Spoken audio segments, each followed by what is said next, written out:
Welcome, everybody. I'm Carl, and this is a new episode of Let's Talk About Music. Today, we are here with Anders Johansson. You know him from Hammerfall. You know him from Manowar. You know him from Yngwie Malmsteen's Rising Force, and now his band TUNGSTEN with his sons, which is awesome. I've been checking out the videos. I love the sound. And my friend Eric Loehrmann, we've been friends for 25 years and probably gone to 100 concerts together. Welcome. Thank you guys for both being here. I really appreciate it. Good to be here, Carl. So, Anders, the thing that I was thinking about earlier is you're in a band with your two sons. And as Eric and I are both fathers, I can't think of anything that would be more rewarding than playing music with your children. How's that been going?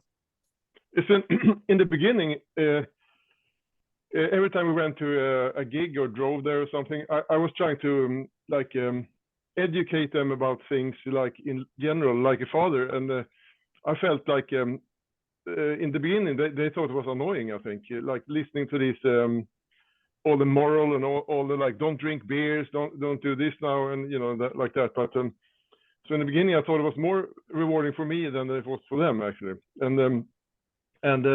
But now they've grown up a lot, and they're like adults really. So now it's really cool. And the thing is, I don't think much about it anymore. It's a natural thing. In the beginning, I thought it was really cool, and now it's more like a natural thing.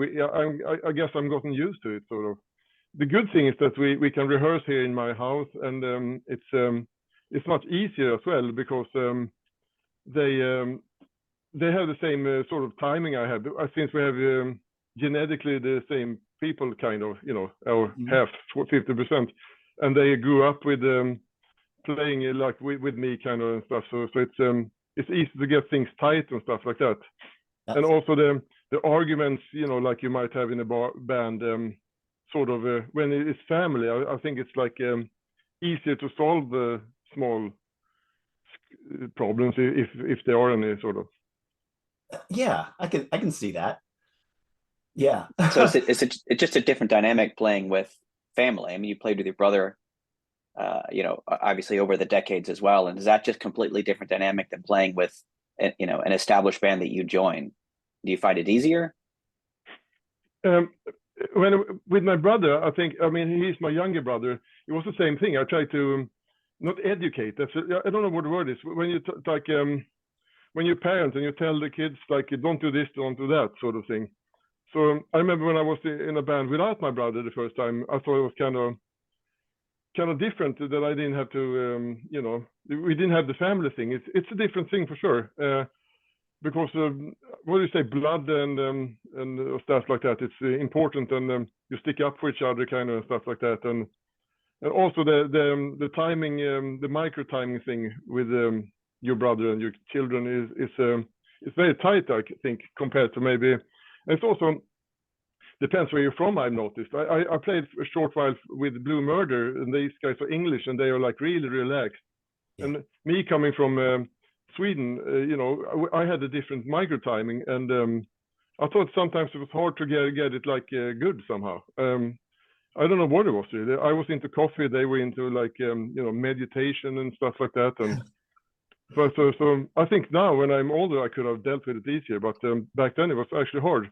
And it's important to these guys from Blue Murder. They are very talented, but they have a different approach. But with the family, the approach is exactly the same, I think, somehow. That makes sense.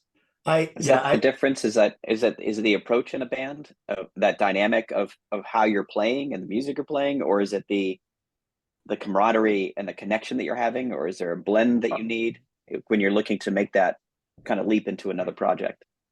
I think when it's like I was talking more about the actual music, when that extreme small differences you might have, like being laid back or being pushy, or sort of. I mean, us being from Northern Europe, I guess we are more neutral in the timing. We like not so laid back as, like, for example, gospel players from Louisiana or something, or I mean, nobody, how much we try, we can never get that sort of. But with family as well, I mean, I guess if you're annoyed with somebody in the family, I mean, it's easier to deal with some. You're more forgiving probably as well. I am at least. Yeah. I never start arguments with. I never start arguments with my kids, of course. I mean, it would be strange kind of. I love Blue Murder, that first album that came out, and the second album didn't get enough press, I don't think. I thought they were both terrific. And you replaced Carmen Appice in the second album. And what was it? Did you have to incorporate, like, when you guys were touring or playing those songs, did you find it challenging to try and incorporate your own style into the songs that kind of had him written all over them? Oh yes, I mean, he of course is like a different type of drummer than I am. He's like more I mean, he was more mature and maybe more relaxed, and also they were used to him. They were indecisive kind of people, I think. John Sykes was, I think they tried like 80 drummers or something. You know, they had these guys coming back and forth and in LA there, and when I got the gig, it was because I think because I was European, that was like everybody else was American, you know, they tried, and being European, it's like maybe they thought, you know, I had the same roots kind of, I don't know. And also John wanted to go fusion kind of, and he had this song, it was in 13/8 or something. I have a very easy time with the odd meters because we played that all the stuff when we were young all the time. Yeah. So I think he was surprised that I could get it, and it was like a sort of a metal fusion approach to it. I think he liked that, and we recorded like for 6 months stuff, and you know, they were not really happy. Maybe we should try the left cymbal. Maybe the snare sound is not like this and that, and they were smoking a lot as well, illegal substances, and I wasn't into that. So you know, when you smoke, I think you get more relaxed and indecisive and stuff. And I was, you know, trying to change into Carmine, which was I would never do that today, right. But I was only 27 or 28. I was 28 to 27 or something back then, 28 I think. But so insecure maybe. Oh yeah, I'll do what they tell me, you know, and maybe you can play this, maybe you can play that, more like that. And so it turned out like wishy-washy, I think. You know, we recorded songs, and some of it was released on a single or something, but I don't know. It was just. But then on the record, I think I heard some of my tracks. I said it was Carmine, you know. But you know, I think they don't really know who recorded what and stuff. I see. But I think Carmine, I mean, the way Carmine played on the first Blue Murder record, I think it's really good. I mean, at that time, I couldn't have done that. I think I was too young and pushy, maybe, or fusiony type, you know, more metal. Yeah. He came from. One of the things that I think has really come out over the last decade or so is a lot of the new metal bands and the really good, powerful metal bands have come out of Eastern Europe. Sweden, Denmark. I mean, is it something in the water? Is it the environment or the culture? Because there's a lot of great metal bands coming out of your neck of the woods. You know, when we first started, it was like unheard of that metal bands could come out of our region, kind of. Everything came from America or England or so. So people always told you when we were like kids and we were in rehearsal places or music stores, and well, it's no point, you know, get an education, do this and that, because music is never going to happen. And you know, for me personally, I thought I was going to play with ABBA. So I learned like to play after notes and a different style of music, because I thought that's the only Swedish band that actually do touring and does something serious. Well, but you know, they disbanded the band like before I was even, you know, when I was young. And this thing with Yngwie, then you know, we traded cassette tapes, we traded with Metallica. It was like I mean, funny, a good time, you know, when everybody traded tapes and Lars sent tapes and we sent back and forth and all these guys and but nobody really believed it was going to happen. It was like a hobby. And when we heard Yngwie first, they told him too, you can't play like that. It's never going to amount to anything, you know. And I remember he said he thought about committing suicide because he had failed completely in school and everything. So he had nothing to fall back on. Yeah. So he went, you know, Mike Varney found a tape of him somewhere, and the rest is history, as you say. But before Yngwie and Europe, talking about Sweden now, there was almost nothing here. You know, nobody did anything. It was like, and after that, it of course encouraged other people to practice. And they, when they saw Yngwie, they thought, you know, and Europe, oh wow, you know, you can actually be from Sweden and you can actually, you know, tour the world and stuff. So it's I think after that there came a lot of other bands from Finland and Denmark, and I remember Merciful Fate. I mean, I live very close to Denmark.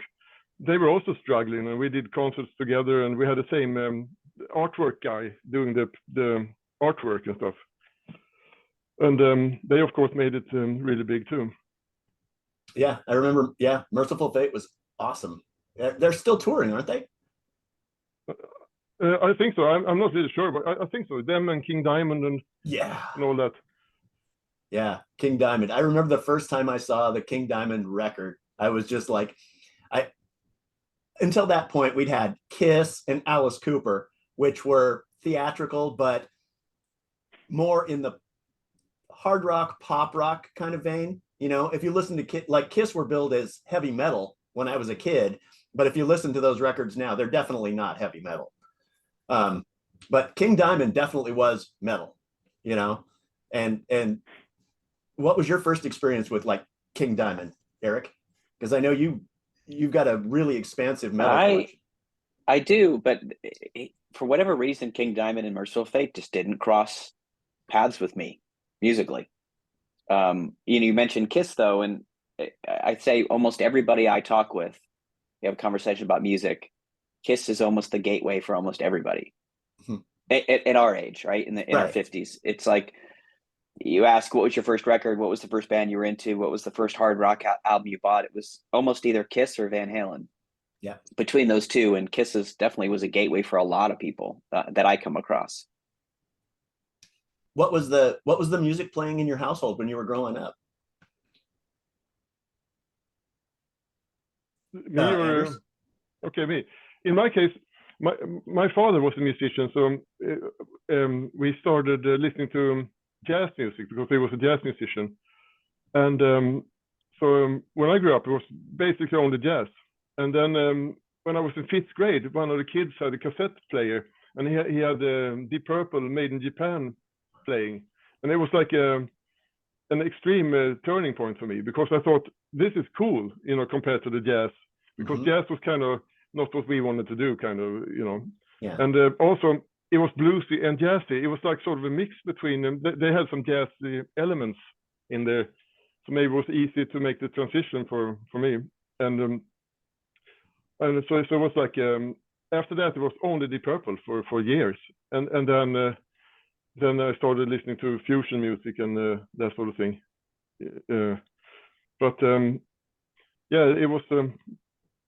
So we come, both me and my brother comes from a jazzy and classical background, kind of with classical music. They play that too at home, and we took piano lessons, which you know, were then it's like not really rock music. It's like Bach and stuff like that. So so that's what we. But definitely, I was gonna say definitely a step from jazz into Deep Purple with Ian Pace and John Lord, and respectively between the two of you and your brother are certainly fantastic influences. Yeah, it was like weirdly enough the only influences for 5 years or something. It was, and then of course Rainbow came and all those, but then we expanded, of course. But it was always like bands with organs, and because of Jens, of course. And it's funny, when we grew up, we thought the organ player was the coolest guy in the band. We didn't really realize the Guitar Hero thing, kind of. But Also, I always thought the drummer was the main part of the band for some reason. You know, when you're a kid, you sort of focus on something. You know, I don't know why that happens, but then of course we heard Frank Zappa and all those kind of things, and a band called UK, obviously from UK. But I had an American drummer. That's when it really did it for me, with Terry Bozzio. He was like a real huge influence as well. Really great drummer. Yeah, absolutely. I got to see him play only once. It was when he was playing with Missing Persons in the kind of early 80s. Mm-hmm. And he's one of those guys that, at least maybe it was the stage setup, but he played sideways kind of towards the front, and I was towards his side. So to be able to watch him was kind of a treat, right? Because normally with a drummer sitting in the back, you don't often get that side perspective and get to see a guy play like that. Yeah. And we saw him once with Missing Persons too. The only time it was like at Magic Mountain, I think they had a stage there, didn't they? Or in Los Angeles. And yeah, I remember thinking I thought he was like playing just solid rock beats all the time. I was really disappointed, but in one song he really went off, and it was like a treat. Yeah. Yeah, he was. He's very, very talented, of course. Yeah. Mm-hmm. He played with did he have a double kick as well? I know he had a monstrous kit. A friend of mine was really good friends with Keith Olsen, the producer, and he told a story about Terry Bozzio doing a session, and it took him 2 days to set up his drum kit and get everything mic'd. And then when he played the take, he only used hi-hat, snare, and you know, it was just like a very rudimentary beat. And he's like, well, that's all the song called for, you know. And he didn't use the toms, he didn't use the rotos, he didn't use any of the other kit, and it spent 2 days setting it up and micing everything. And that to me is also a good when a drummer has the song sense of what to play and when not to play, and I think that's crucial for just about any musician, is to relish the silence as well. It is for me, it was like being young, I wanted to, of course, put in as much as possible for some reason. I remember when playing with Yngwie, he was always very cool and dynamic, and he wasn't that rude or an asshole like everybody thinks. He was very like mild kind of when we played with him. He of course did some drunken stints, you know, but that was off music kind of. That was like in bars and stuff like that.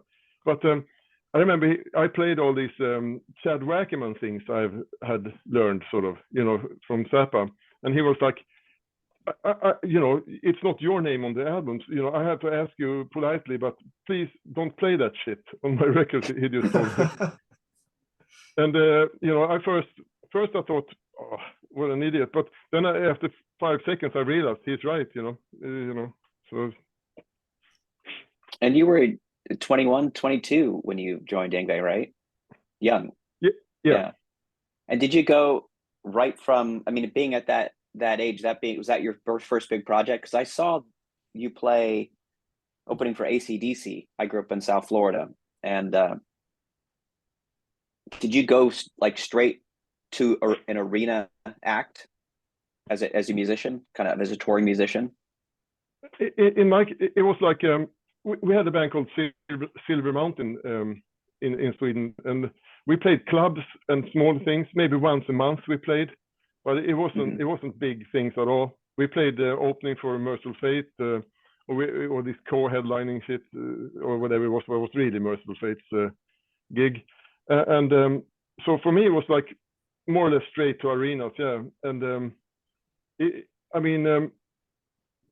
remember the first gig we did, the first huge gig, like maybe 20,000 people. We did some other gigs in Japan before, but. Which were kind of big too, 6,000 people maybe or so. So, you know, I remember we were kind of, ooh, this is different.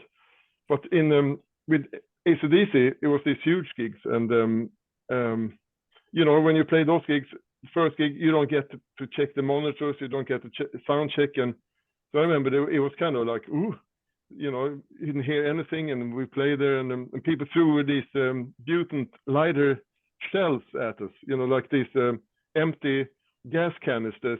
When first they light up, and then when they empty, they threw them. And I thought, oh man, all these gigs are going to be horrible. This is not fun at all, But that was the only time they threw stuff on that tour, at least.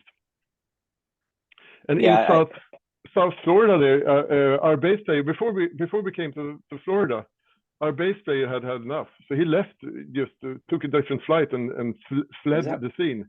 Is that when you picked up Wally? Exactly, Wally. Yeah. Yeah, a friend. I have friends that were friends with Wally.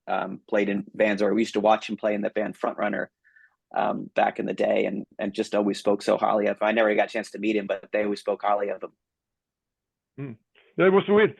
Yeah, I sat backstage, and the Humpers, we were just talking to people and stuff, and I said, funny, our bass player just left, and they were like, whoa, I know a guy, blah, blah, blah.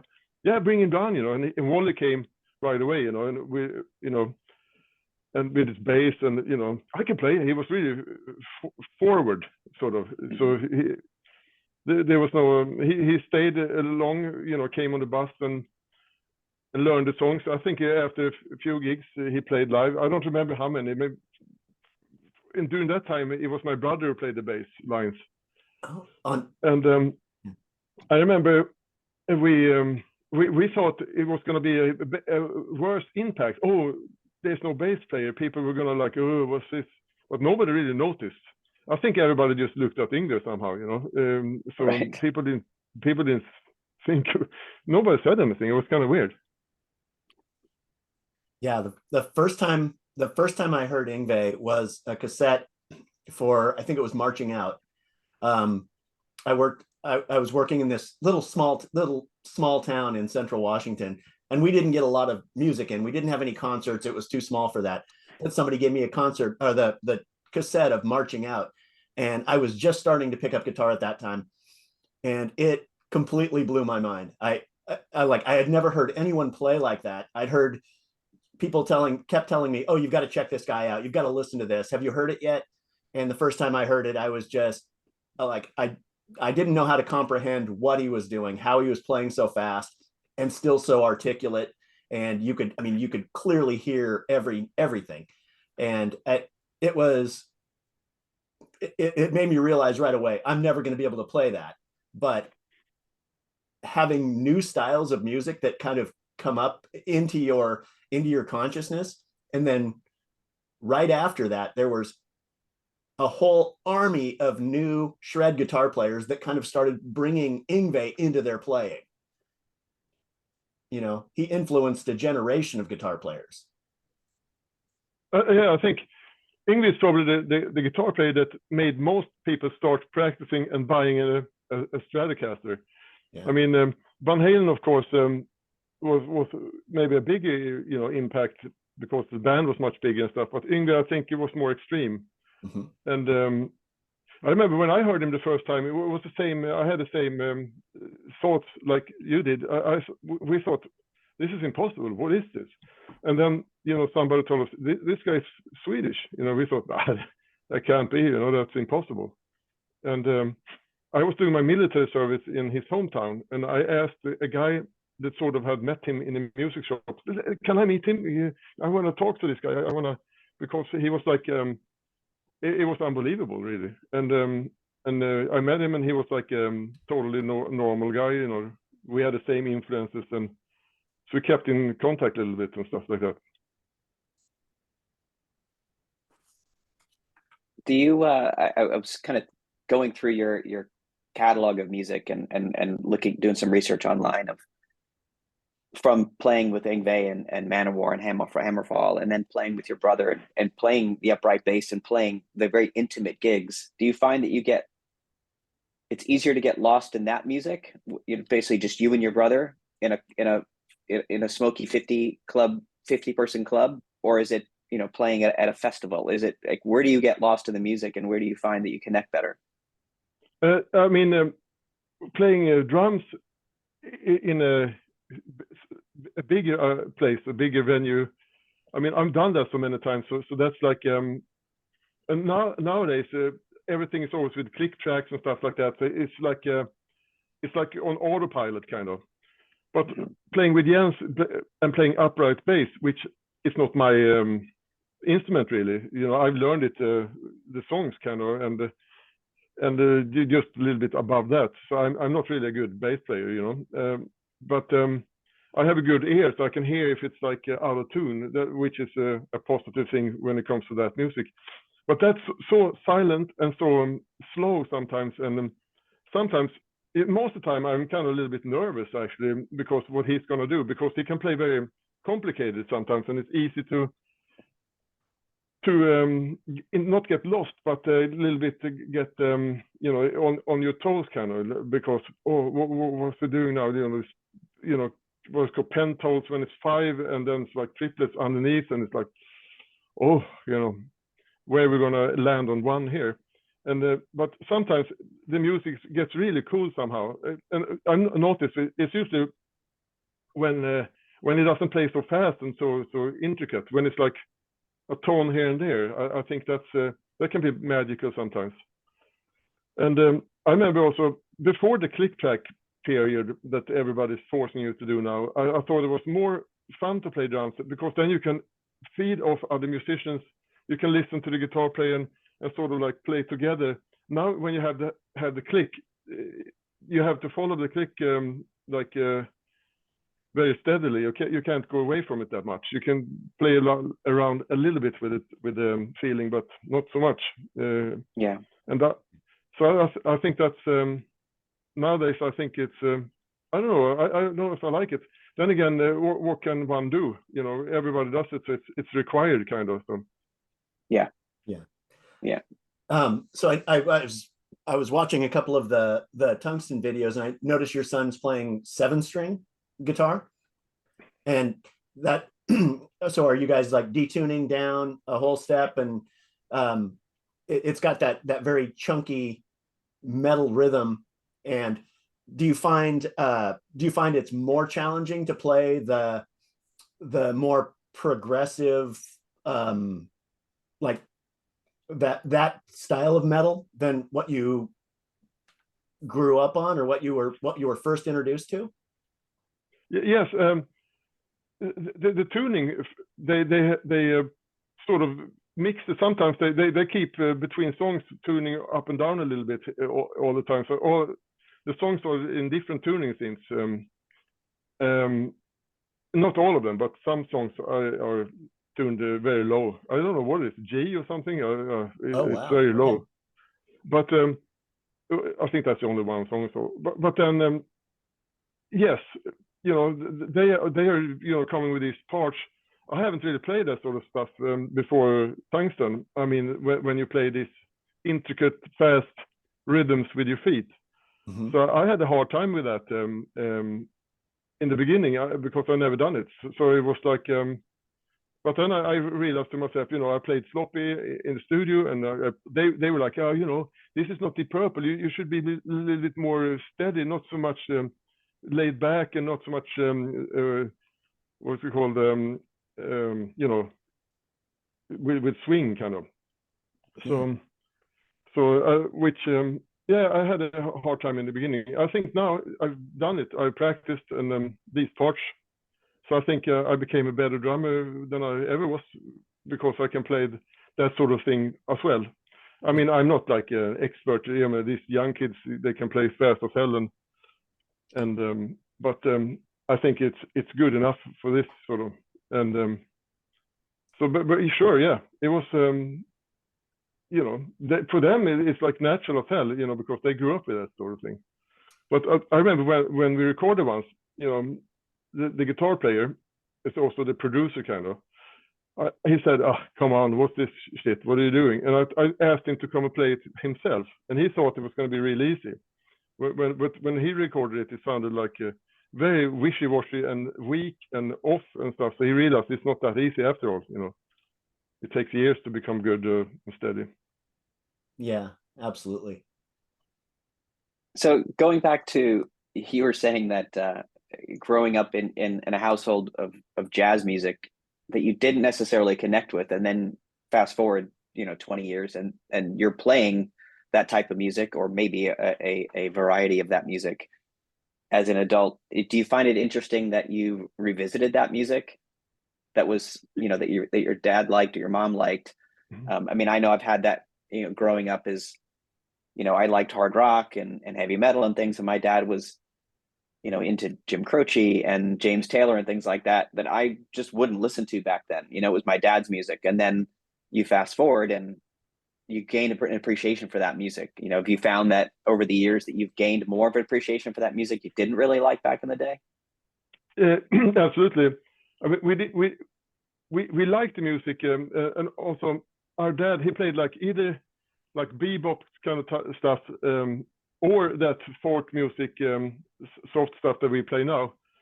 But I remember our father didn't like the soft stuff really either, and our mother has told us and stuff. But for us, we being older, he died when we were young and stuff. So we also thought it was kind of, we don't want to be reminded of that, and we want to be hard rockers, and people always, journalists and stuff, they always ask us, your dad played this and that, and why don't you play like that? It was annoying when we were teenagers and starting out with our strange rock bands we had and stuff. And it was also nice that we can go to America, to England, not having to hear all these journalists' questions all the time. But when he would have turned 80 years old, the Swedish television asked us if we can come and play something on his birthday. And we thought, what the hell should we play? And I said, we can play some of that softer stuff. And I play bass. How hard can it be? And so we were going to do that. And my brother said, yeah, that's easy. We don't even have to rehearse, kind of. And we played a little bit before, the cameras were on. And it went sort of okay. But when the cameras were on, I remember thinking, what the hell am I doing? I have no idea what I'm doing, really. And he started playing really weird. I didn't even recognize the song, kind of, because he played it in a different key or something. And I remember felt like the skeleton parts inside the fingers seemed to disappear. So it was like, and I thought, oh man, I'm fucking up royally here now. But so it was but after that, we thought everybody were, people don't really realize. Some people, musicians said, of course, what the hell were you doing, But the most people said, oh, that was beautiful. You should play that. And offers from churches and jazz clubs came in. So can you play here and can you play there? And we thought, oh, okay, So it started that way, kind of. It wasn't voluntarily. It was it just happened somehow because of this. But yeah, we liked the music better and better. Also, I think it started. We mixed the albums 25 years ago, and then we got to listen to it very closely, and that's when we got into it, kind of that sort of music. How do you find music today? It's like you were saying earlier that you traded tapes, back in the day with Metallica and that day. And I remember tape trading. I remember picking up these rags that had the option to trade tapes with people, and you had to hunt for it. I know when we were kids, there was a record store in South Florida that had an import section, and we gravitate towards that, and we bought albums off of album covers often, right? Artwork and things, because we couldn't listen to it. There's no previewing of music. And now it's almost it seems like it'd be really easy to find new music, and yet there's a tidal wave of it, and so many ways to find it, through streaming, whether it's YouTube, but like Spotify and things like that. And how do you find, or do you really seek out new music, or do you kind of live in the music that you've lived, listened to over the years? And for a few years, I mean, I didn't seek out so much before the tidal wave. When I was with Hammerfall, we did this in stores a lot. When you sign records, and yeah, they as payment, not payment, but as a cool thing, they always told the band members, you can pick out 2 records, for free. Everybody got to see this, just because we were there. And I mean, it was like a win-win for both, but they still gave us CDs.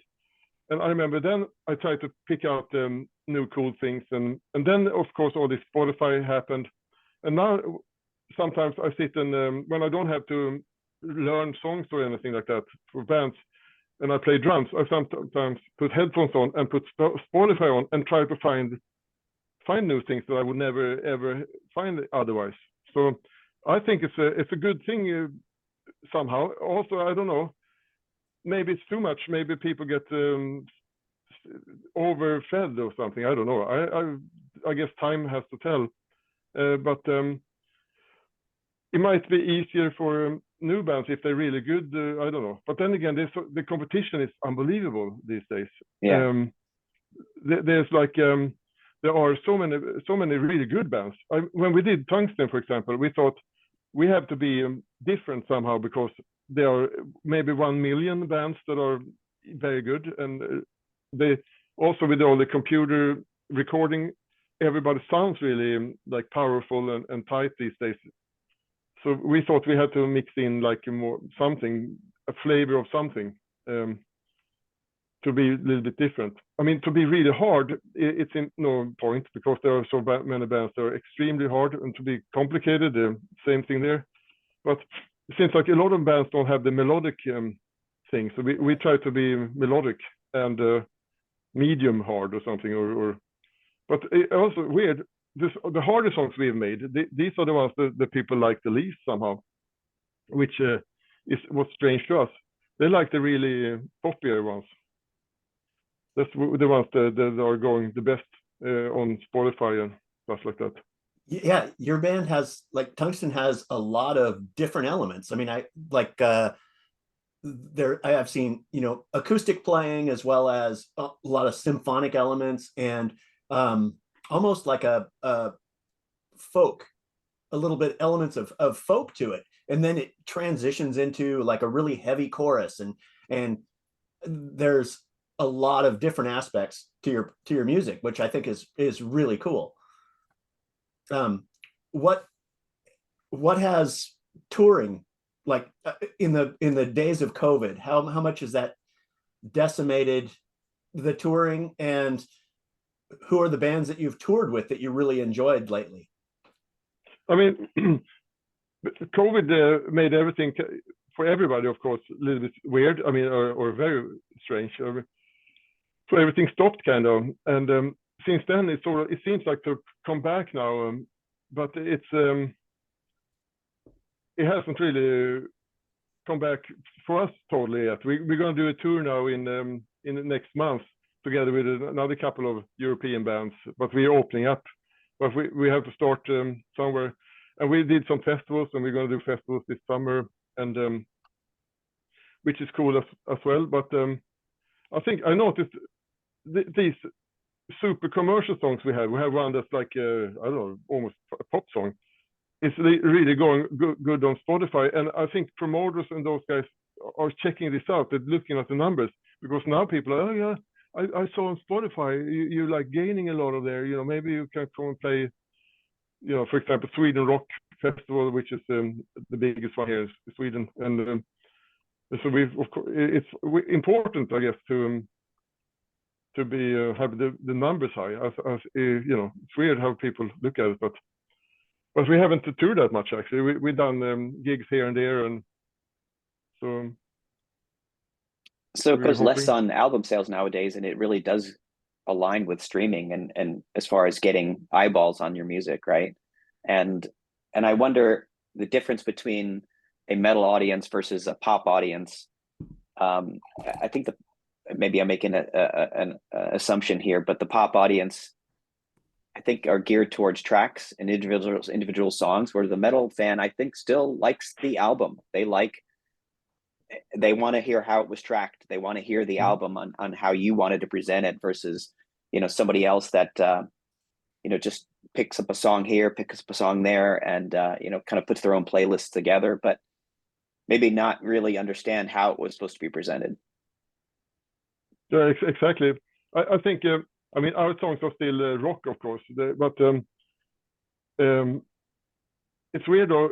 I don't know who our fans are anymore, since it's like the record sales are of course low, as it is for every band out of our magnitude at least.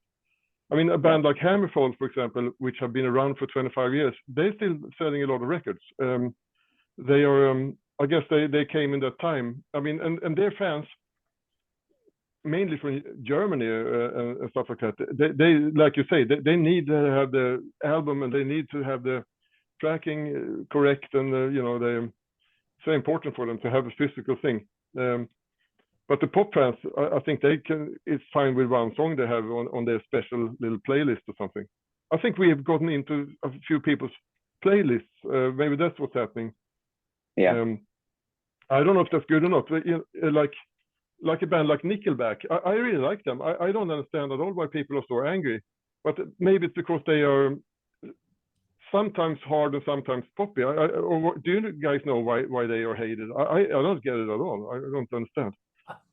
I think, well, I can't speak for everybody. I think part of it is, so far what their songs sound like, their songs sound very cookie cutter, where it follows a certain pattern and they all kind of fit that same mold, where they're not really original and all of the songs kind of sound the same, or they follow that same kind of formula.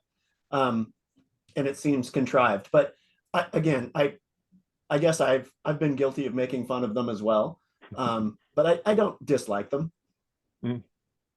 But it works. They can sell probably a lot take of records, and they sell a lot of tickets. Yeah, exactly. So if they get shit from other musicians, and so I mean, it's like Lars Ulrich. We used to know him, in the 80s and stuff like that, trading tapes and also hanging out in Los Angeles. I don't understand why he gets so much shit. I mean, there's other drummers that are, same, and he did a lot. I haven't really listened to the later records, but in the beginning there, I thought he was really powerful and innovative, sort of, and a driving force behind their songs. But it's like people don't really know drums. They always say that the Lars, he's terrible, and Then again, you have like Nico McBrain. Is he worse or better? I don't know. I mean, aren't they the same to me somehow? I don't know. Mm-hmm. Yeah. But Nico, he gets praised like being one of the best ones in the world, and Lars gets flack like being the worst one. And then again, there's not that huge of a difference of them. To me, I don't know. It might be personality. I think Lars, I think in the beginning was just, he was the drummer of Metallica. I think as they got more popular, he had more of a voice, I think, publicly. And maybe people didn't gel with his personality. That's the way I look at it. But I agree with you. He was hugely influential. And those early Metallica records were groundbreaking. And his playing was groundbreaking, to me. I think that he gets more grief than he deserves. Yeah, I think so too. And he was like his personality. I mean, he was very forward and what do you call it? Like energetic, and took a lot of social space from the beginning. He was like very ADHD type. I don't know if he has that diagnosis or not, but he was like very, very talkative and aggressive without being angry. I mean, aggressive. You can be aggressive without the anger, kind of. He probably had anger too, though. But I think he did. Yeah. They were a driven band, though, right? I mean, they had I think they had a vision of where they wanted to go, and they were not going to be stopped. Yeah. He is certainly one of the driving forces of that. Meeting them, the other guys were very silent, and when we met them, he was the only one who talked, kind of. The other one was just like, "How you doing?" Yeah, and he was climbing around running around and like breaking shit, and like he was really offensive. Maybe it's the wrong word, but aggressive and forward. Okay. I think a lot of his criticism didn't come until they became arguably the most famous metal band in the world. And I think when you get to that level, you expect everyone to be virtuoso or Neil Peart level of that, of that caliber. And he's not, but he fits the band, which I think is even more important than having all of the technical prowess. I think also, I guess now when he plays, he probably thinks about it a lot because he knows everybody thinks he's a shit drummer. So now he holds the sticks maybe a little bit too tight, and he thinks about everything he does, and he knows he's going to get shit for every fill. Sort of, I think, which it started like already. They recorded and he started getting shit. I remember he was in North Hollywood and they did the songs over and over, and they started editing the actual tape, because he was like not happy, and he was overthinking, I think. But in the first 3 or 4 records, I think the first 3 records, he was like not thinking, he was just being himself and playing like his ass off. I mean, those really cool, I think, those 3. I mean, we used to listen to them a lot and thinking he was really good. I remember Yngwie Malmsteen even said he was really good. Yeah. When you guys were touring with Yngwie, what were you guys listening to on the bus? Was he introducing you to new music, or what was he primarily like? Who was bringing in music when you guys were touring to listen to new stuff? It was like it was not probably either of us. I mean, it was like he wasn't so much into new stuff. He listened a lot to Holdsworth and UK, like the same we did, and he wasn't so much into Frank Zappa and that stuff. He thought that was kind of annoying or so. But I think one band he listened a lot to that maybe was our character was he listened to Chicago and that sort of Yes and a little bit softer bands kind of sometimes. It's cool to hear like someone listening to something clearly outside their genre, and showing an appreciation for different styles of music other than what you just play. And I think you can bring a lot of that elements of that into your songwriting sometimes. Yeah, he listened to, of course, a lot of classical records, like violin concerts and stuff like that. He likes that sort of thing. He at least back then, and but then again, we didn't listen so much to music. It was like it was here and there. It wasn't like we were music nerds. Strangely enough, we were more just hanging out somehow. I don't know. But if we listen, I remember also we listened to these jazz players, like Jeff Berlin. We listened to his records, and what else was it? Like that sort of thing. Yeah. ELP, Emerson, Lake and Palmer. Yeah. And other.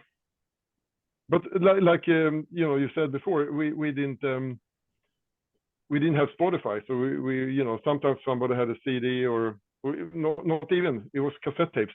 CDs came like a little bit. It wasn't that normal with CDs.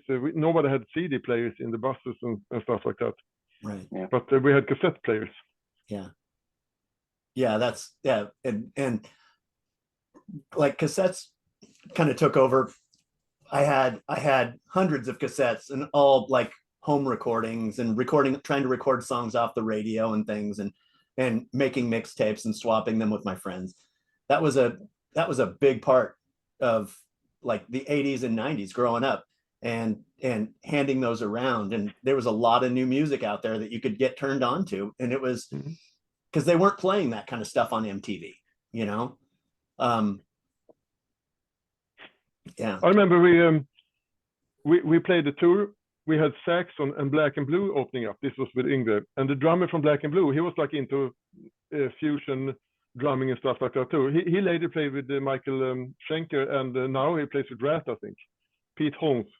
But he gave me a few fusion tapes and that I never heard before, and that I listened a lot to and stole licks from the drummer, and so it's I don't know why I brought this up, but maybe it was the trading of the tapes thing, and also the Black and Blue. I don't know if you guys know what that is, but they were like a very commercial kind of like rock, but he was like a fusion player actually, who liked it and listened to it.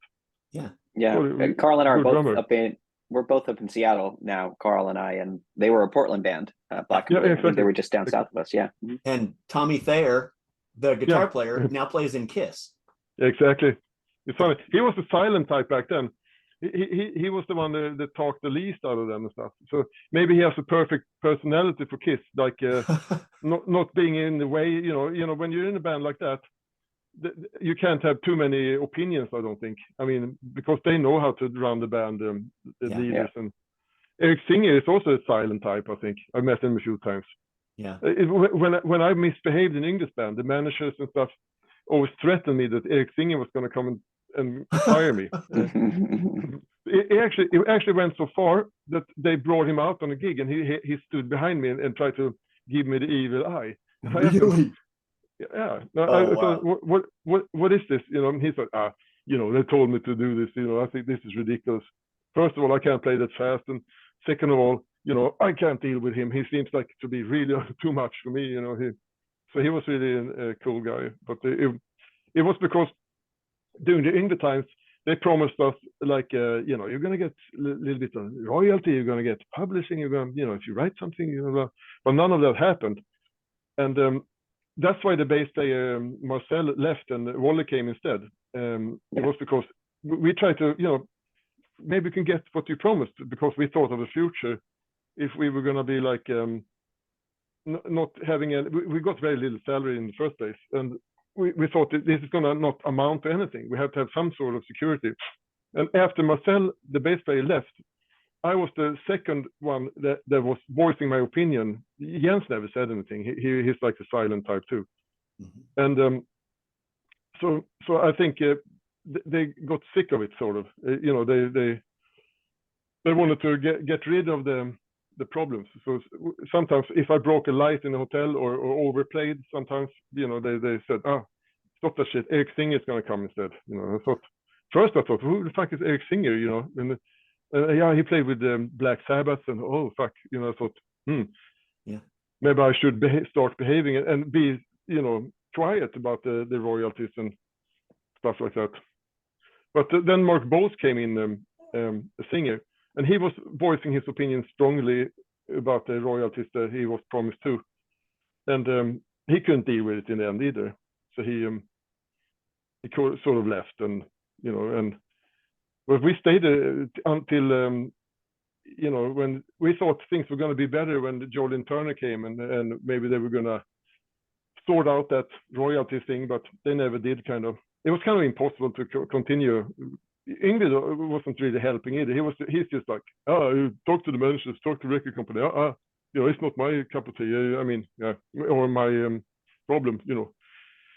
So, but it was like it's always the same thing, though. It seems. Money is not everything, but for us, we like had a hard time paying the rent, kind of that sort of thing, or gasoline. So it was like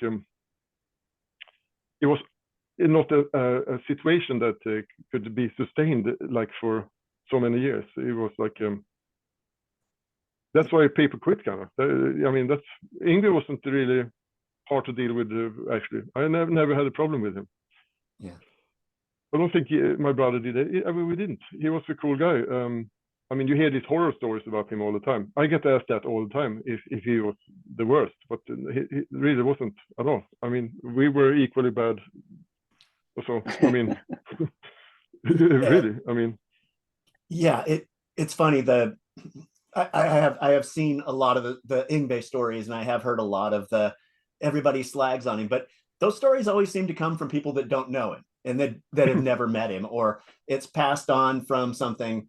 And those stories are really, it's tough to give them any kind of weight if they're not coming from someone that had a direct experience. He's actually kind of a silent and shy guy, and also back then, to compensate for this, he drank a lot, and he drank too much, and then he all came out, and he could be aggressive and loud and intimidating, and also voice his opinion really strongly in somebody's face, journalists and who push people, or so the stories are true in a way, but it was like a mistake kind of from him. He didn't really mean to be like that, and I think he I don't know, nowadays he doesn't drink at all. I met him maybe 7 years ago now, but he was totally shy again, and he said, I don't drink anymore. I'm no fun anymore. I said, okay. I mean, I've been drinking. I've been doing some drinking that makes up for my whole life. Don't you think? He said. I said, yeah, I think, yeah, good that you don't drink. Are you still seeking out new music? Do you still looking for new bands to listen to? Are you a music collector? No, not really. No. The only time I seek it out is like listening through Spotify while playing drums.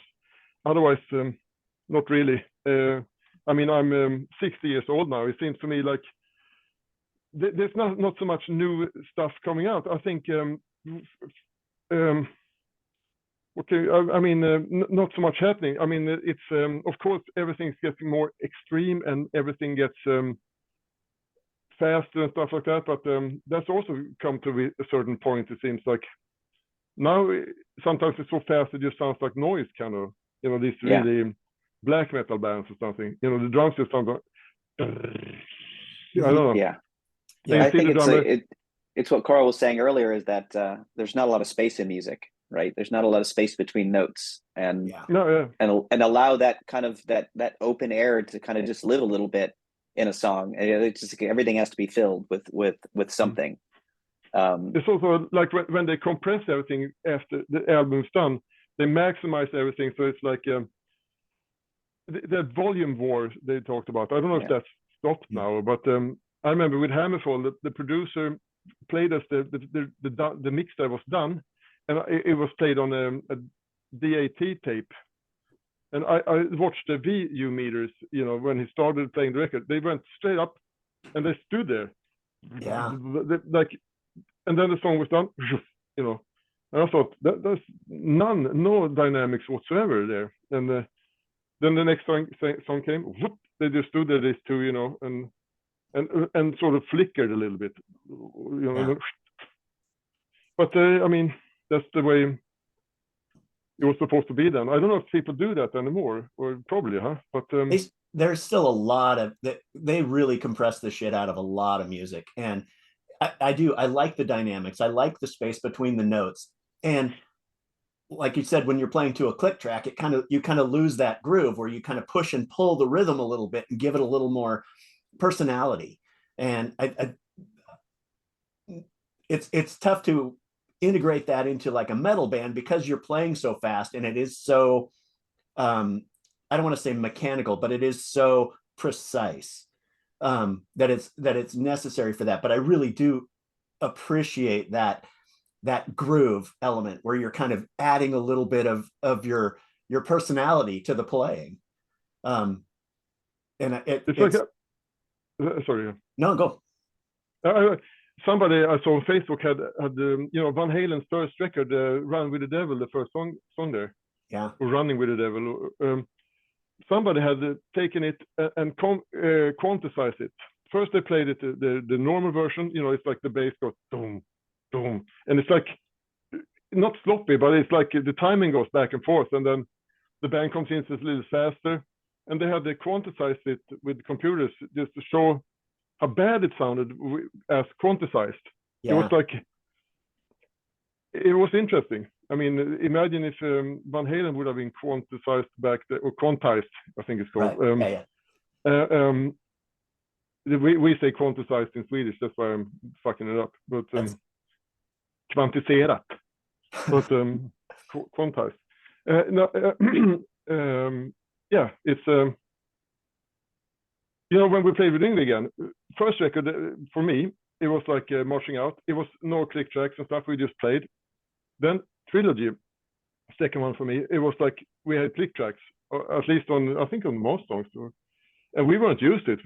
It made us play very solid and you know, without feel, I think, somehow. And then we realized on the fourth one, Odyssey, we didn't have click tracks again. And it seems like, to me, these two without click tracks are more living. I think they are, I like them better somehow. Yeah. It's easy to play to click and quantize everything, and I mean, to sound good these days, especially. I mean, you can even sing shitty and they can fix it. It's yeah, weird. That's unfortunate. You mentioned you were mentioning that like Deep Purple kind of changed, the Deep Purple Made in Japan album kind of was your first influence into rock and roll. What other rock drummers were you influenced by as you Neil Peart, I mean, from Rush. He was a big influence, and not that I really play like him, but I thought he was an influence anyways.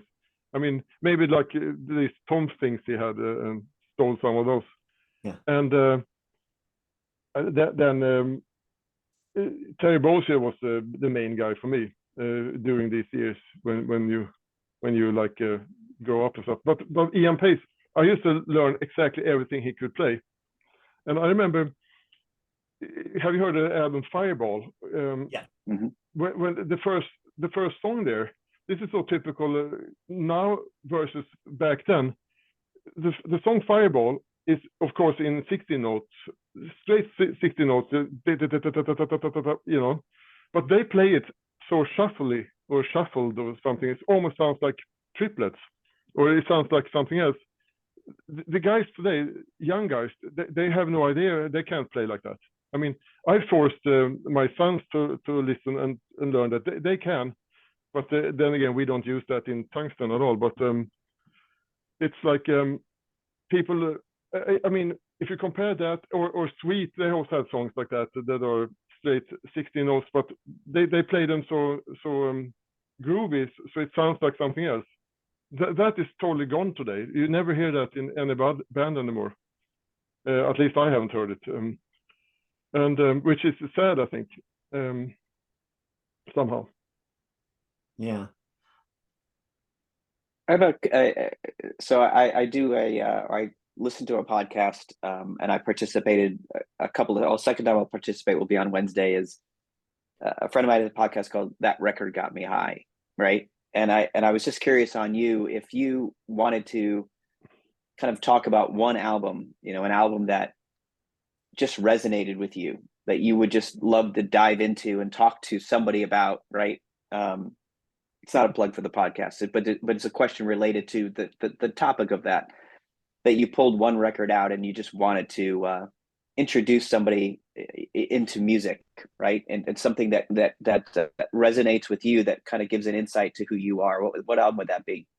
I mean, Made in Japan with Deep Purple is the most important record for me. It's funny, talking to Lars and Yngwie, talking about these old school people, for them it was the same record. And John Norum from Europe, for example, that record had a huge impact on us guys born in the 60s. I don't know what it is really. It's like so. Why it's so good? I think it's a perfect record somehow. I mean, also, I heard outtakes from different concerts. It's not really. They were lucky on those takes as well. So I think that was really the top point of Deep Purple. I think it's funny they've like made 10 or 15 live albums after that. And I mean, of course, now with click tracks, maybe they don't have that, but they have these gated reverbs, and it sounds like it doesn't sound like at all like as good as it did back then. And also, I think there was like tension between the Richie Blackmore and Ian Gillan somehow. You can sense, there was like, I think that's cool also on in a band when there's like tension and people have aggressive personalities, like. Not being angry, as we said before, but being like Lars. I think it's important to have a Lars in the band somehow. with Yngwie's band, when we started out, we had like 4 Larses, like and we had one mellow nice guy, which was Jeff Scottsoto. He couldn't understand at all what we were doing. He was like, "Oh, you guys are crazy. What is this?" But he was just a kid, him, right? He was just what, like 17, 18? 18, unbelievable. Yeah. 18. Amazing. He meeting him now, he's turned into this very outspoken, like a big bear that's like making noises. He's like, he wasn't at all like that when we met him. He was like not drinking at all. He drank nothing, and now he's like, oh, it's like vodka, like still being a really cool guy though. But yeah.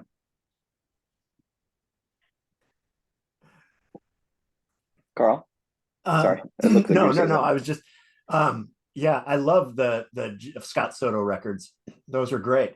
And he played with the guys in Journey for a while. I think what was it? Soul Circus, I think was the other band. And so he's still out there and still touring and still doing a lot.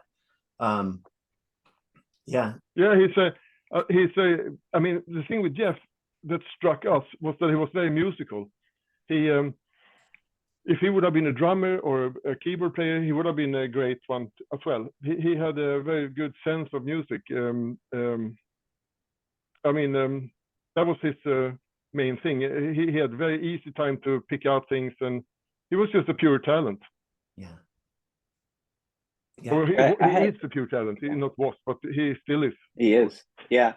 He's been doing a lot of shows now with Jason Bieler, doing acoustic shows with them, and they both have big personalities, good sense of humor. I think mix that with playing, good music is a good formula for them. I don't know if you've ever had a chance to see them play, but entertaining, the two of them.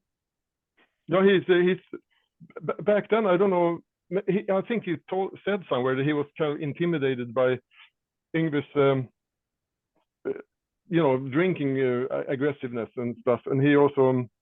Yngwie can be competitive or whatever, competitive. I remember Jeff said once they were trying to run up some stairs somewhere, and Jeff, being bigger and stronger, sort of won over Yngwie. Yngwie had a really hard time with that. He said, which surprised Jeff. He just thought it was a fun sort of thing, but Yngwie took it very serious. I remember if we played pool or if we played shooting at the shooting range, we always let Yngwie win, because otherwise he would be so grumpy. We like pretended we were a little bit shitty and stuff like that. Otherwise he would be grumpy for a long time. He had that. Maybe that's why he became so good at guitar. That he had that personality. He wanted to be the number one. Yeah. Driving. That's a driving force for a lot of like really. Alpha personality type people. It becomes their primary focus to be what they perceive as the best in their area, which I think is really admirable. It gives us a lot of great music when certain musicians are that way. Yeah, it's but then if you don't have that yourself so much, you can let them win in the pool or in the whatever you play. Yeah. Table tennis, whatever, it's better. Yeah. Because then it becomes in a good mood. We arm wrestled as well. For me, it was easy to beat him, being a drummer and all that. But I was pretended like, oh, you're strong. Oh, man. Because when you beat him, he wanted a rematch right away until he won. He couldn't take it. He was like, come on, one more. You were just lucky. Come on. So it was easy just to. That's funny. I remember I met him like after I quit and that a couple of years later. I met him in a bar in Stockholm, and he wanted to arm wrestle again. And I thought then I just and he was like what what happened? I don't know if he realized all the other times were like faking it, like I don't know. But he's a cool guy though. I mean, really. Yeah, that's awesome. I had just two quick questions, Carl, that I had left to ask, and Please. one was going back to kind of music that influenced you. You had music that your parents listened to that maybe you gravitated towards later. We talked about. Do you find with your sons that they are listening to music that you played when they were younger? Are they gravitating towards that now? And are you getting a role reverser as well? Are they influencing you on bands that they're listening to? I think that they are probably more influencing me these days. But if I sometimes say, for example, have you heard this and that song from this and that band? And usually they say, yeah, we have, we know that sort of thing. But they listen to they're youngish, so they check out all the new bands. They know all what's going on, kind of what's modern and stuff like that. And they are the main songwriters in our band as well. Which I thought if I'm gonna do it, it's gonna be like old school Purple style. Nobody's gonna want that. That was 50 years ago, and so they are doing it more or less. And they show me bands like these really complicated. Last time, for example, just last week, Periphery, I think it's called. I thought, oh, that's really cool. And they showed me, check the bass player out, and this bass, whatever it was called, some weird, really cool tone, and really, it's funny. These guys, these days, people look like they could be working in a bank, and they play their ass off. Yeah. I mean, they play. If they would have been transferred to the 80s, they would have been. People were, oh, wow, this is a superstar, But now everybody's I'm going to mute myself for just a second. I'll be right back. My dog is I need to put my dog out real quick. You guys keep talking. I'll be right. Okay. Yeah. It's interesting, and also one of the you mentioned. I think you mentioned Sabaton earlier, and the drive to tour. When they've come out to Seattle, they played in El Corazon, which maybe you played with Hammerfall when you've been out here. Just a small place. Yeah, I don't know, 800 people or something like that. Kind of a small bar. Yeah, and they've played there since I've lived here, and even the last, I want to say, handful of years. But they came back and they played the Paramount Theater as a headliner last year, which is 3,000. I mean, it's interesting that. So I was fortunate to get to go to Wacken in 2019, and they were one of the headliners one night. I think they even played both stages. Utilized both stages. And then they like the next year or the year before, they had played El Corazon here. And I just think that polarizing of two different continents of where a band can be, and then continuing to tour on how they can finally break through. And I don't know if it's a genre of music that's starting to resonate here in the States, or the band itself, but they've clicked something, right? And I don't know if that is certainly inspiring for your band as well, of kind of a little bit different, but is continuing to get out there on the road and get on with bands like that things kind of break through a little bit. They are like really putting a lot of effort and work into it. I know them really well. We've toured with them. They were opening for Hammerfall a few years back, or maybe it was 10 years back, or even longer actually now. Time flies. My son that plays bass with Tungsten is playing in the opening band with them right now. They're on a Swedish tour. But it's I don't know how they, why, and so, because I mean, but they became probably one of the biggest bands in Europe right now. I mean, Iron Maiden, of course, not included, but one of the new bands. It's also weird with America. It seems hard with that sort of music. It's been for many years, but maybe, like you say, it's starting to resonate more now. For a band like Manowar, for example, they're huge in Europe. But in America, I don't think they are that big. I presume, since they never play there. But in Europe, they are like very big. I mean, they played. I mean, when I was with them, we played like 20,000 theaters and stuff. I thought to myself, wow, this is unbelievable how many people this. showing up here, you know.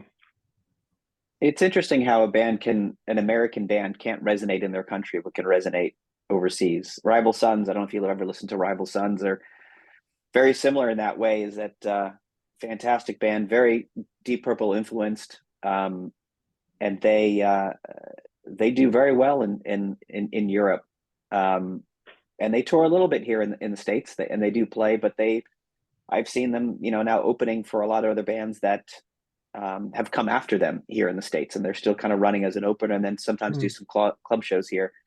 But it's interesting. I don't know if it's just a fickle American audience, you know, it needs to be more spoon-fed more, you know, their music than really kind of branching out a little bit. Whereas I think maybe overseas they're a little bit more open to different music.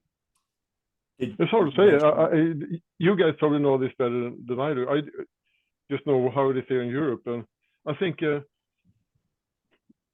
don't know either why certain bands are. I mean, Manowar, for example, they've been doing it a long time, but as long as I remember, they always played the huge venues here.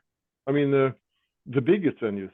You know, maybe not in every country, but in a big chunk of countries, they play unbelievably big venues, and they've been going so long. So in America, they should have made it through there, I think, by now. I mean, maybe I think the music is probably not right, but maybe since Sabaton played the 3,000 seater place now, so maybe it's starting to loosen up. It might, yeah. I know Wasp just came back and did a tour of the U.S. with Armored Saint, a couple shows with Michael Schenker as well, and sold a lot of tickets. And I think they didn't play in the States for a long time because the promoters wouldn't put them on. They just didn't think they would sell, and they finally booked a tour.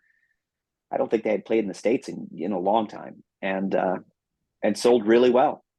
So during the time when we were there with Yngwie and stuff, then the music was sort of like that.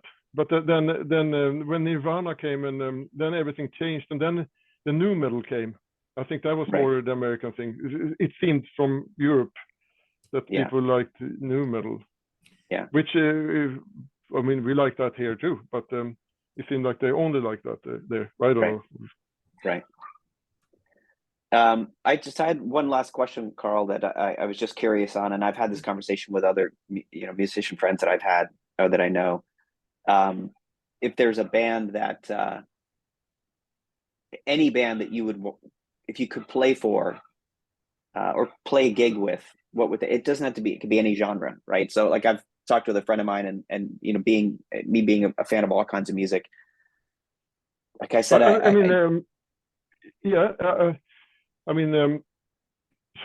now just the first that came up on mind, it would be cool to play with AC/DC, because that's not really my style. I mean, it's like, you know, when I was young, I probably don't think I could have done it, because I would have been too much Northern European in my timing. But it would be cool now to finally, when I have relaxed and don't feel I have to like always be seen or heard somehow, just relax into the pocket. That would be cool to play with them. But I mean, there's so many cool bands, of course, you know.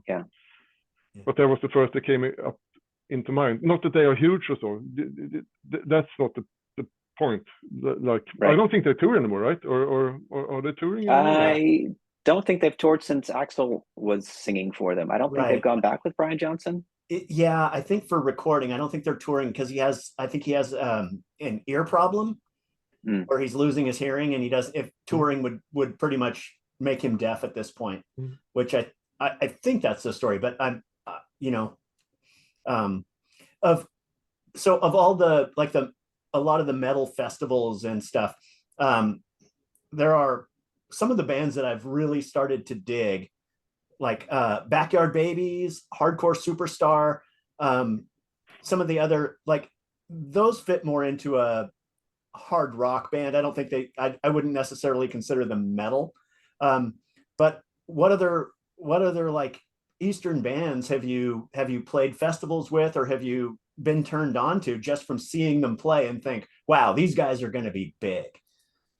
I mean, during the Hammerfall time, we played a lot of festivals with a lot of bands. Like all the normal bands around here, more or less, we came across somehow. We didn't actually talk to all of them because that's usually not, that doesn't happen. It seems to be like people have different schedules and stuff like that, and maybe some people are not into talking to other musicians. And but I remember Hardcore Superstar, for example, they are from the same city as Hammerfall.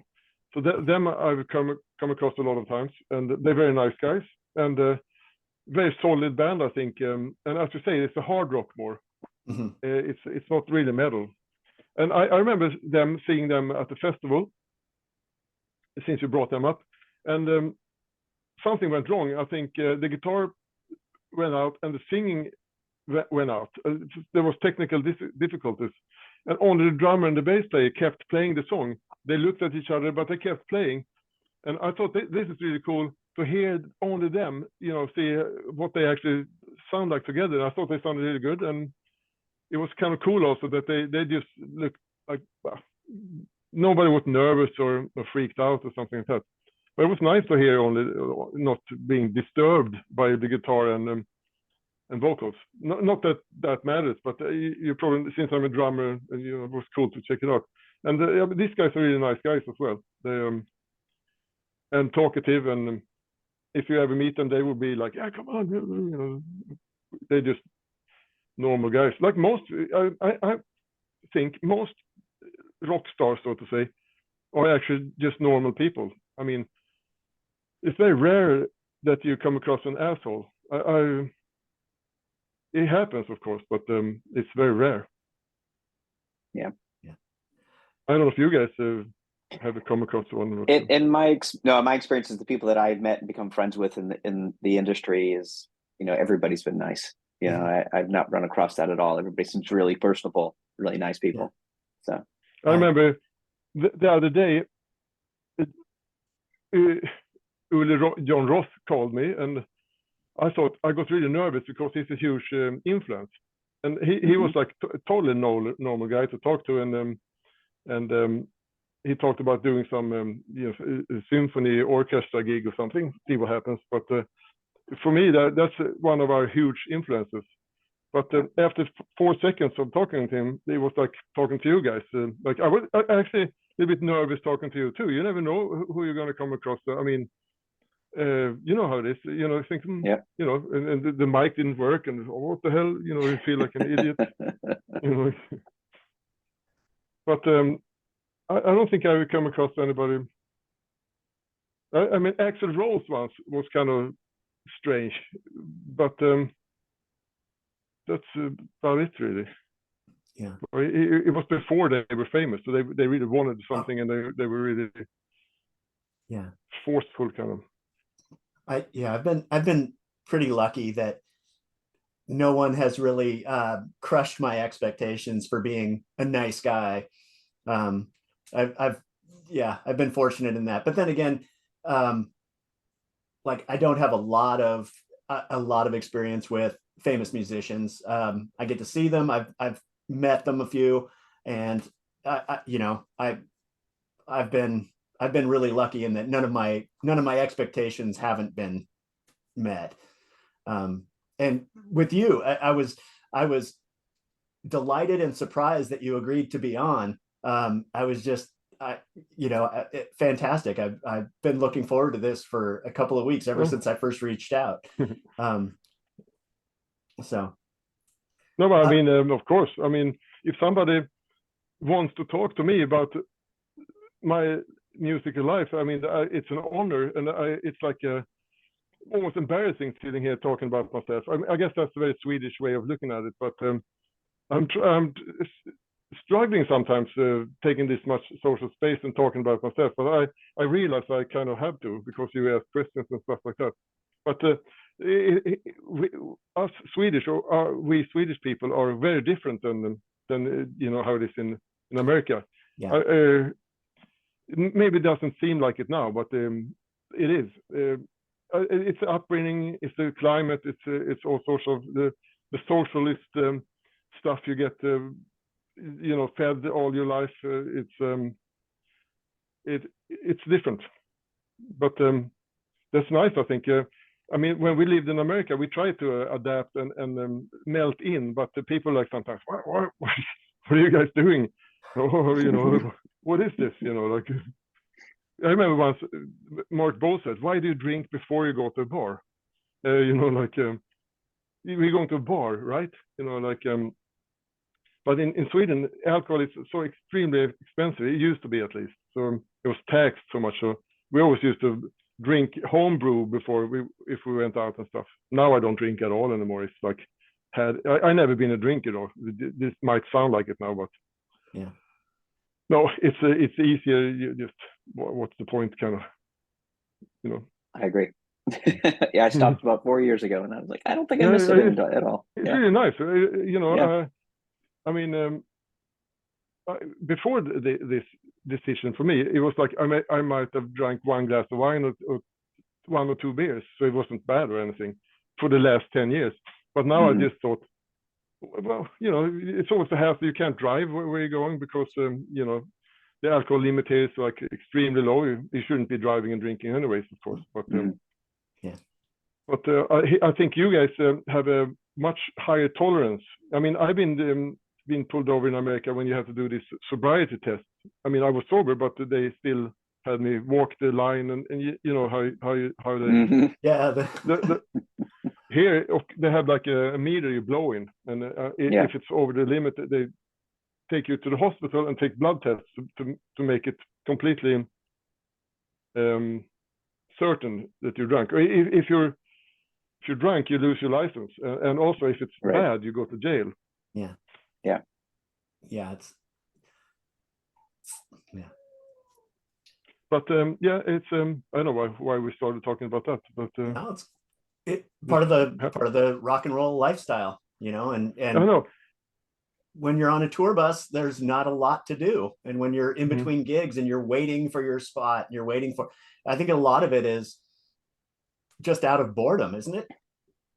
Probably. In our case, my brother and I, we were always looked upon as the boring nerds that didn't drink like everybody else, and we didn't do drugs like everybody else did.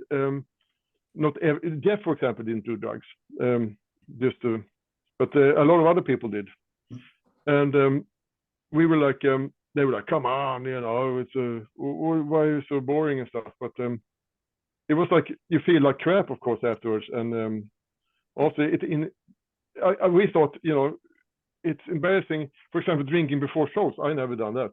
I mean, it's hard enough as it is to play correct and with all the issues that might occur live, you know. So for me, I've never done that. And I don't understand when people say, I'm going to have 1 or 2 beers before just to relax, you know, and then it ends up they have 4 or 5 always, because, and it's like affects them, and I don't get it. But then again, it's only rock and roll, so who cares really? Cool. Well, but then again, you never know who's going to be in the audience. I remember, for example, I played with Yngwie. He had a Fender clinic thing in Germany on the Frankfurt Music Fair, and we played there, and it was good. I think we played good. We hadn't played for 10 years, but we didn't rehearse. We just played some Hendrix songs and some of his classics. And at that gig, Hammerfall happened to be, I mean, by chance. And they were looking for a replacement drummer. So they saw me, he's Swedish, you know, look at him. You know, imagine if I would have been wasted there. I would have lost out on Hammerfall. Yeah. So it's important you should never do that, I think. And all musicians should be sober. I think it's better. Yeah, especially while you're playing. Absolutely. Yeah, while you're playing. Yeah. Nice. I just want to say thank you so much. This has been absolutely wonderful.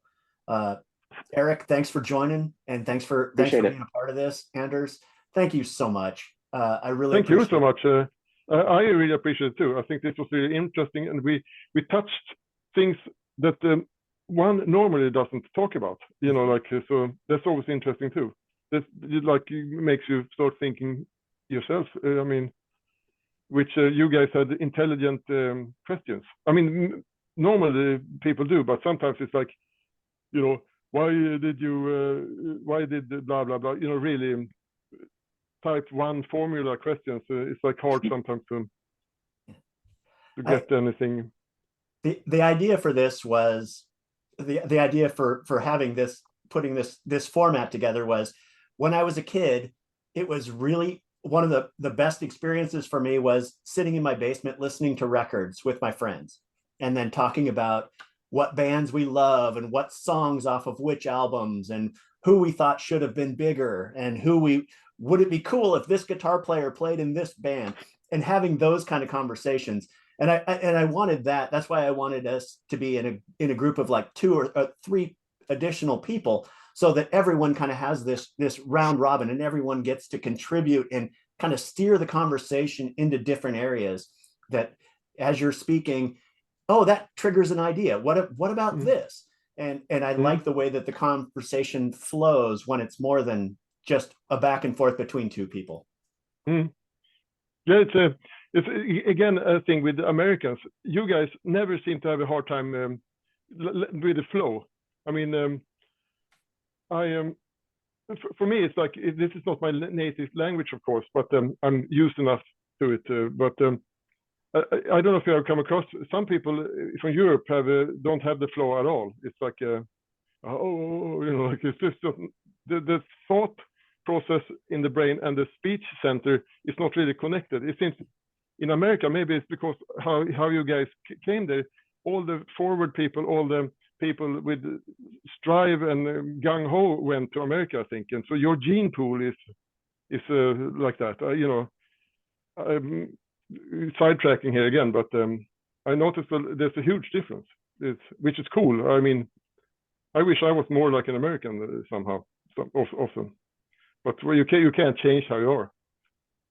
Well, for the last few years, I think I've wished I was more European.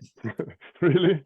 With the current climate in our country right now, but you know, we're working our way out of it. But yeah, it's been difficult. No, but it's problems here too. I mean, you know, Europe is like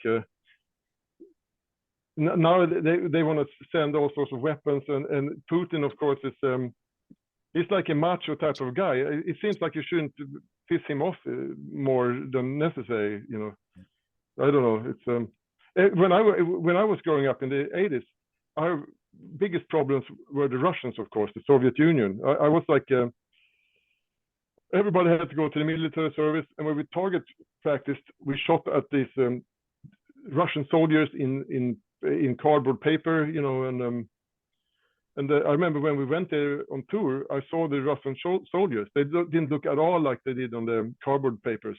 They were really skinny, small guys that white and undernourished. It was like, what, you know? No, but they were, you know, when they were Soviet Union, we had a huge sea border to them, like like it was, I don't know many miles it is, but you can't see over it, but it takes a few hours with a boat, you know. It's, the Baltic Sea, if you know, they're up there. Yeah. No, but I was one of those signal surveillance guys. So we listened for submarines and stuff like that.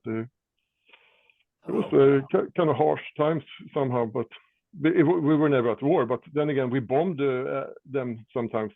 It turned out it was like, you know, NATO submarines. It was like, oh, like a clusterfuck, like you guys say, you know, sometimes. Nice. And music allowed you to escape from that, though, right? I mean, as far as a career, I said music allowed you to escape from that. What did you say? It was like breaking up. I said music allowed you to escape from all of that. Yeah. It's also, you know, when I was in the military service, we were only 8 signal surveillance guys every year. They had my position. So I said, I can't be here. You know, it's 438 days. It's like, I'm freaking out. I have to be playing the drums. I have to this and that. And they just said, well, take a room, bring a kit. You sit here. You're not going getting out of here. In free times, we don't give a damn what you do. You can practice. And I thought, oh. So I brought the kit there, and I sat for at least 2 hours every day and practiced. So that was practice-wise very good for me to do the military service. But it was like, of course, very boring too, like long, tedious, and hard. But it was also very good for the drumming. Nice. And also I met Yngwie in this on the spare time once, so Nice. a few times. We used to jam in his basement, and so it's funny. You do terrible things, and it ends up good later in life when you don't expect it. Yeah. Nice. Well, I want to say thank you. Huh? Yeah. I was. No, that's great. I just wanted to say thank you, guys. I really appreciate this. I'll get this encoded, and it'll probably be up this evening. Oh, send a link. I can put it on the Facebook or something. I absolutely will. Or something on Facebook. Yeah, I'll send you the link, and I'll include it so you can share it out. Cool. Appreciate it. Thanks for your time. You bet. Thank you. Thank you for your time. Yeah, thank you so much.